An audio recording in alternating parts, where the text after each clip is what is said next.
మండల సర్వసభ్య సమావేశం నంద్యాల జిల్లా బండి ఆత్మకూరు మండల పరిషత్ కార్యాలయం నందు సర్వసభ్య సమావేశం శుక్రవారం నిర్వహించనున్నట్లు ఎంపీపీ దేరెడ్డి చిన్న సంజీవరెడ్డి తెలిపారు.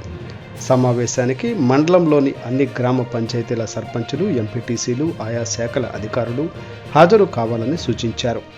ఉదయం 11 గంటలకు సమావేశం ప్రారంభమవుతుందన్నారు. అధికారులు తమ అభివృద్ధి పనులకు సంబంధించిన పూర్తి వివరాలతో హాజరు కావాలని తెలిపారు.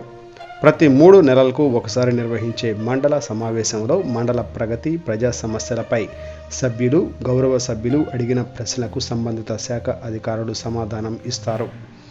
మండల సమావేశాలకు అధికారులు కాకుండా క్రింది స్థాయి సిబ్బంది రావడం, సరైన సమాధానం లేకపోవడం, అధికారుల గైర్ హాజరుపై జిల్లా అధికారులకు నివేదిక పంపడం జరుగుతుంది అని అన్నారు.